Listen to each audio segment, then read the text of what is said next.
Kaiju number 8 episode 13 में आप सबका स्वागत है। गाइज मेरे हिंदी चैनल पे काइजू नंबर 8 की पावर्स और एबिलिटीज को लेके एक स्पेशल वीडियो आ चुका है। डिस्क्रिप्शन में लिंक दे दूंगा या फिर कमेंट में लिंक दे दूंगा, जाके देखो प्लीज। और उस चैनल को भी सब्सक्राइब कर लो, इससे मुझे भी थोड़ा सा सपोर्ट हो जाएगा और उसमें ऐसे ही स्पेशल वीडियोज आएंगे। पिछले वीडियो में हमने देखा था एक अजीब सा काइजू अपने बहुत सारे ड्रैगन काइजूस के साथ बेस पर आके हमला करता है। उस काइजू के सामने अब है वाइस कैप्टन होसना। अब आगे एपिसोड की शुरू में हम देखते हैं वाइस कैप्टन होसना अपने सामने उस काइजू को आते हुए देख रहा था। सोचता है ओह तो ये है वो काइजू।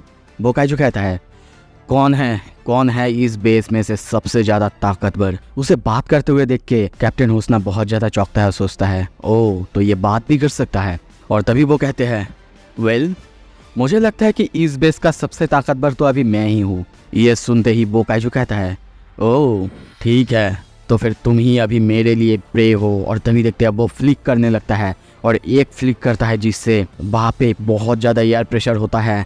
वाइस कैप्टन होसना उसकी अटैक को डॉज करता है, पर तभी पीछे दीवार पे देखते हैं बहुत बड़ा सा क्रैक आ जाता है। उसकी फ्लिक की पावर बहुत ज़्यादा खतरनाक था। ये देख के वाइस कैप्टन होसना बाकी सब बहुत ज़्यादा डर जाते हैं। तभी ओकोनोगी कहती है सर ये हॉन्जू इसका फॉर्टिट्यूड लेवल लगभग 8.3 या फिर उससे भी ज़्यादा हो सकता है सर। वाइस कैप्टन ये सुन के बहुत ज़्यादा हैरान होते हैं और सोचते हैं क्या ये एक हॉन्जू क्लास है।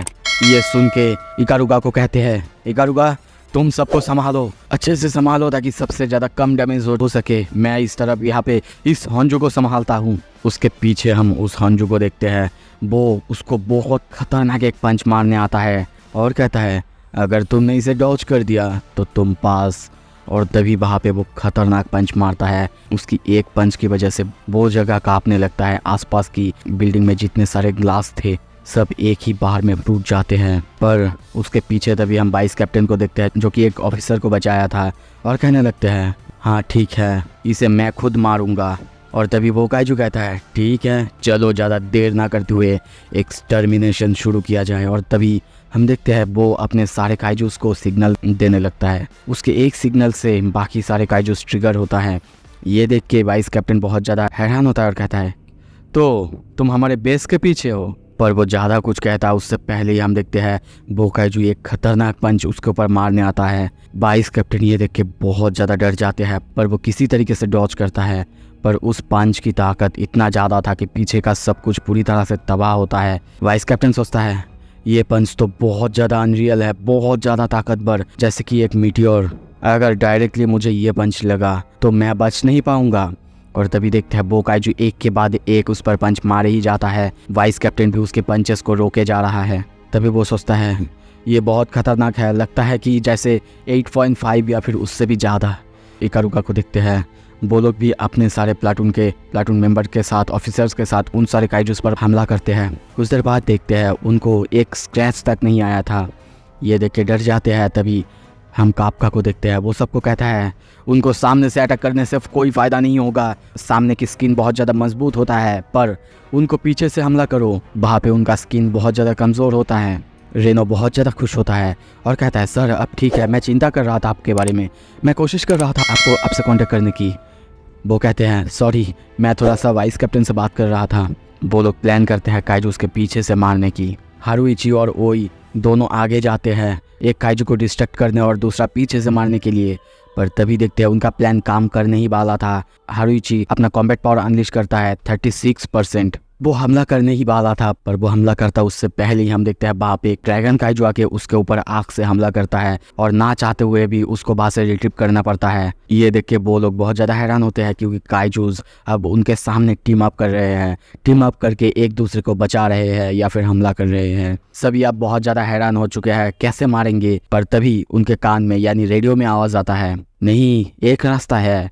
सभी कहते हैं क्या शिनोमिया, एक रास्ता मेरा होना। और तभी देखते हैं वो उस काइजू को हमला करने के लिए आगे बढ़ती है और एकदम सामने से जाके ये खतरनाक ब्लो करता है उस काइजू पर। उसका ये अटैक इतना ज़्यादा खतरनाक, इतना ज़्यादा ताकतवर था कि वो काइजू वहीं पे ढेर हो जाता है। ये देख के सारे मेंबर्स बहुत ज़्यादा हैरान होते हैं। वो कहती है पता है ना क्या रास्ता है, डिवास्टेटिंग पावर का होना और सामने से ही अटैक करना। और तभी हम किकोरू के हाथ में एक बहुत बड़ी सी एक्स को देखते हैं जो कि लगभग उससे भी बड़ा लग रहा था। सीन शिफ्ट होता है, तभी हमें थोड़ा पास्ट के सीन दिखाया जाता है। वो कहती है, क्या मेरे लिए कस्टम वेपन? पर ये तो सिर्फ कैप्टन और वाइस कैप्टन के लिए है ना? और तभी हम उसके सामने वाइस कैप्टन होजना और कैप्टन मिनाशिरो को देखते हैं। मिनाशिरो कहती है, हाँ तुमने सही कहा, जनरली ऐसा ही होता है, पर हमारे इस बेस में ताकत के मामले में तुम तीसरे नंबर पे आती हो।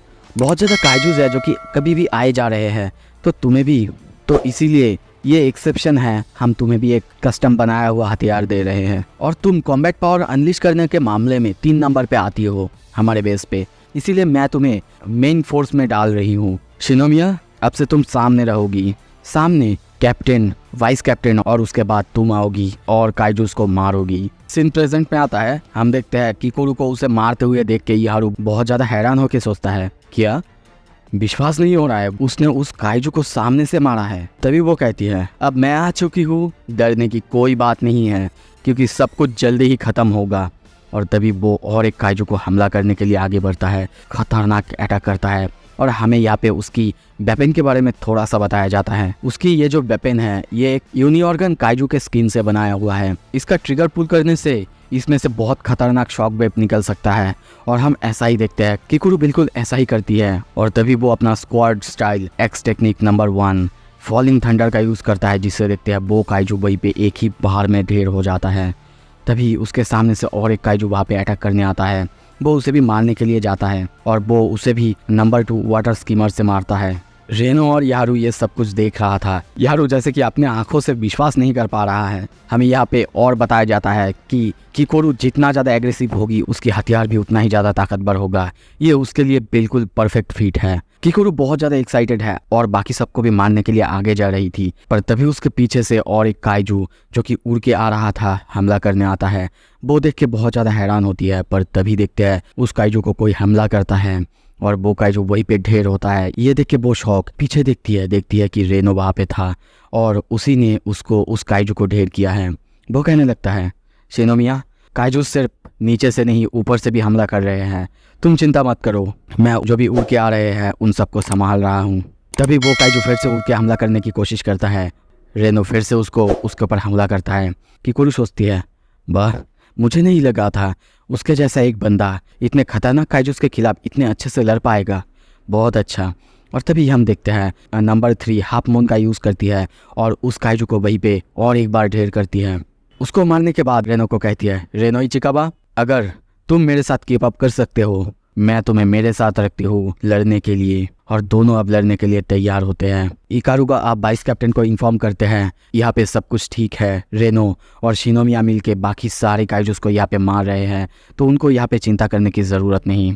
दूसरी तरफ वाइस कैप्टन को देखते हैं, वो सोचते हैं, लगता है कि शिनोमिया अच्छी काम कर रही है, अच्छी प्रोग्रेस कर रही है, पर रियल प्रॉब्लम तो मेरे सामने है। और तभी देखते हैं वो काइजू एक पंच मारता है जिससे वहाँ पे एक ट्रक था वो पूरी तरह से तबाह हो जाता है। वो सोचता है ये चीज़ इतना खतरनाक कैसे हो सकता है। वो काइजू फिर से उसके ऊपर पंच मारता है। वाइस कैप्टन डॉज तो करता है, पर उसके पीछे ट्रक की हालत ख़राब हो जाता है।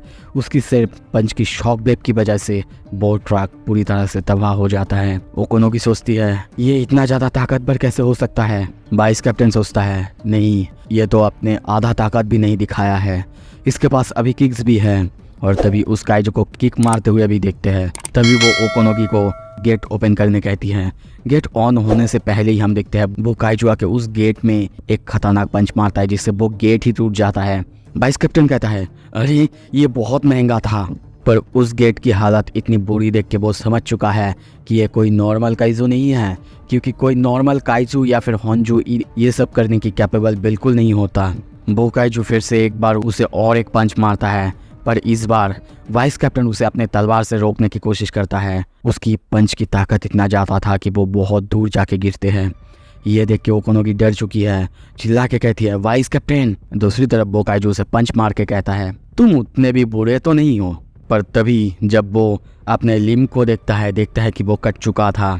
और यहाँ पे वाइस कैप्टन कहता है, सॉरी ओकोनोगी, मुझे लगता है कि मुझे अब अपनी पूरी ताकत अनलिश करना ही होगा। हाँ मुझे पता है ये ट्रेनिंग ग्राउंड है तो इसमें कुछ खास किसी को फर्क नहीं आएगा, तो मुझे किसी के बारे में चिंता करने की ज़रूरत भी नहीं है। Unleash maximum combat power 92%। उसको सामने देखते हुए कहता है ऑल राइट, अब समय आ चुका है न्यूट्रलाइज करने की। तो क्या अब 22 कैप्टन होसना उस काइजू को मार पाएगा या फिर वो काइजू इस बेस को तबाह करने आया है? पर आखिर क्यों वो अपने इतने सारे ड्रैगन्स को लेके इस बेस को तबाह करने आया है? सब कुछ जानेंगे अगले एपिसोड में। इसके लिए आपको सब्सक्राइब करना होगा। देखते रहिए मेरे चैनल को। Thank you so much.